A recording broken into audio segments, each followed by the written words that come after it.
This is Chris Kell with your Peak Fitness Overhead Squat Corrective Exercise. For the overhead squat, the first thing that we want to look at, is the foot and ankle. All right, we want to look at the joints that are restricted, kind of based upon your assessment, whether we saw the heels come off the ground as the client was squatting, the knees come together. We want to mobilize those specific areas. Okay, if all in all and everything is sort of a ride, then we look at everything. But for our first area that we want to look at, we're just going to incorporate some simple calf stretches. All right, so with this, what we're going to do is set up here against the wall.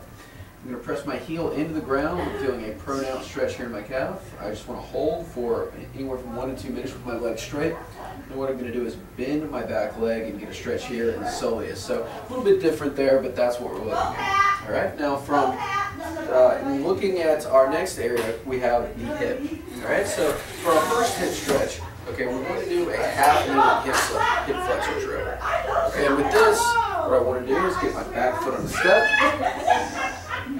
lean forward until I feel a good stretch and hold in this position. I'm twisting my body in, I'm feeling a good stretch here in the quad. I'm just going to hold for a period of anywhere from 1 to 2 minutes. If you find that this gives you trouble, we can always start on the floor. A little longer in my stance, just lean forward, think about being tall, way to shift it in between two areas here, or we can always hold alternatively in a Spider-Man stretch. So with that, I'm just going to get one leg way up to the side here, bring my elbow down to the ground, hold. Our third option would be what we call a box hip flexor stretch, so I can just bring one leg onto a box here, lean forward till I feel a stretch in my down leg and twist in. Generally this is going to be the easiest one to do, followed by the Spider-Man, and then the half kneeling is a little bit more advanced. All right, now from there, our next stretch is going to be a figure 4 stretch. So with the figure 4, I'm going to cross one leg here, press down. I'm going to feel a good pronounced stretch here in my hip. And again, I'll just kind of switch sides so you can see me here. I can push my toe forward so I'm getting more of a stretch. Certainly I can pull my leg back so it's kind of pulled me farther into the stretch, and just think about pushing the knee down. You're going to feel this in the butt cheek of the crossed leg here. All right. Alternatively, if that's kind of hard to do on the wall there, we can also do this in a seated position. So I'm just crossing one leg, press down, think about being tall in the spine, holding for anywhere from 1 to 2 minutes. Now for our last area that we're going to look at, we're going to look at the upper back, or the upper body. With the upper body, we're going to look at our band or our shoulder stretch series here. So we're going to set up on a doorway, or you can use a ledge, whatever you might have access to. Lean back until you feel a good stretch here. Once again, we're holding for anywhere from 1 to 2 minutes. Get to stand up straight, grab, twist away, hold for 1 to 2 minutes, and then I'm going to get my arm behind my back, twist away, and again, I'm feeling a good stretch here. All right, so that's kind of what we're looking at. Once again, focus on the areas we found to be restricted, and give the client the proper stretches. From there, we're going to reinforce that new length that we've gained with mobility drills. Okay, so for the first mobility drill, I'm going to start with my ankles. Okay, with this, first option we have, cross leg ankle rock. Pressing my heel into the ground, coming back, feeling a good stretch here in my calves, and again, actively moving in and out of the range of motion. I'm holding at the top for 1 to 2 seconds, and coming back together. All right, we also have an ankle reach, so hold on to a wall here for support. I'm leaning forward to it. I feel sort of a good stretch in the back of my leg. Feel it kind of stretching there in my ankle, just pointing forward. You can also do this in multiple directions to kind of hit those tight corners. Reaching to the side for a couple, reaching forward for a couple, and then reaching to the other side for a couple. We'll really start to hit some of those tight areas. All right, and then what we're also going to start looking at are the hips. Okay, so we have 2 mobilizations to look at for the hips. The first one would be a squat to stand. So with the squat to stand, I'm going to grab my ankles, sit back on my heels, and come into this position. The key here is that I'm gripping the ground with my feet, meaning I don't want my feet to turn out. Okay, oftentimes I can kind of just hold down here in this position, really get a good stretch. I can also perform it in this fashion where I'm coming up and down. And again, I just want to come down as far as I can without the feet turning out. I want to think about gripping the ground with my feet, really feeling that sort of my insteps burning. That's really key because it's kind of blocking it in. Now, if your client has trouble doing that, what we can also do is kind of use a counterbalance. So in this situation, I'll put my hands on a chair or the wall, sit back, and again, just try to hold this position, rock back and forth, or I can just actively move in and out. And that's something that will improve as your client goes along. So they might only be able to get down to about 90 degrees, maybe in the beginning, but as they go along, they'll be able to sit back farther. So that's a really good one for that purpose.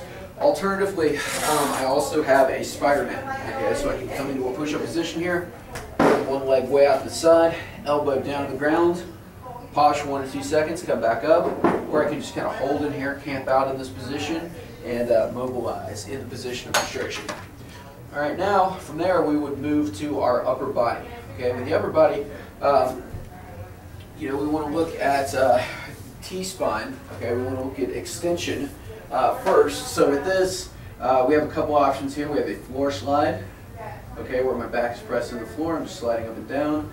We also have a foam roller extension over the foam roller. So take a foam roller, lean back over the roller, hold for 1 to 2 seconds, and come back.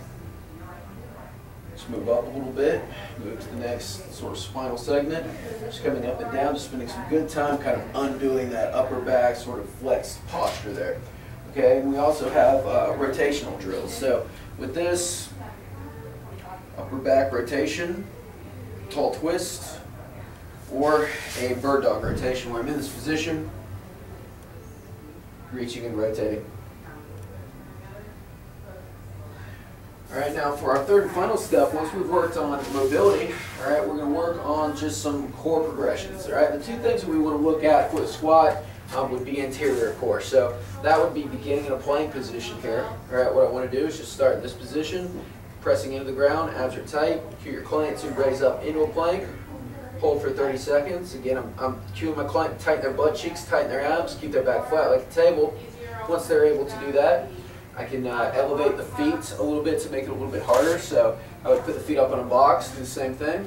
Once we've got that, we can start to incorporate movements such as marches, step outs, movements of the arms. The key is that I'm just keeping a flat back. All right. Now the other thing that I want to look at for the core would be my glute max, or sort of my butt here. Okay, with this, we're going to start with a glute bridge. I'm in this position, pressing through the heels, raising up into a glute bridge. Think of this as a squat in the sense that we want to hinge from the hips, push the knees out as we come up, tighten the butt cheeks. Okay, so feet are pointed forward as well. I'm also cueing my client to grip that ground with their feet. Now to make this harder, what we can do is elevate the upper back. Right? So I elevate my back on, I'm using the same bag here, but we can go all the way up to a chair. That's going to make it a little bit harder. And again, the key is just to tighten my butt cheeks. Start with a 30-second hold. Once I can do that, I start to move to concentric reps. Again, we can do things where we're holding at the top, doing things like marches, alternating kickouts, where I'm just trying to hold and maintain this bridge position. And then as well, this is going to translate, back into a squat where I'm in standing position, doing things like squatting from a chair to begin with, and moving away. The key is to teach the hip hinge, teach the client to stick their butt out, pause at the bottom and come back up, sit back on the heels. Initially, this would be done with a chair. Eventually, we move down to a smaller box until the client can come down to parallel using their hips and really using that hip drive. To reinforce that stability a little bit, we can have the client hold on to things like a foam roller as a counterbalance, really get those abs tight, sit back. We can also de-weight them a little bit by doing things like wall squats where hands are on the wall, sitting back on their heels, coming up and down. Throughout all of these movements, the key with this is that everything stays straight. So I'm cueing the clients to grip the ground, generate torque, tighten all these muscles up, to really actively reinforce stability, get all their muscles on, and really squat properly. So those are some corrective ideas for the overhead squat.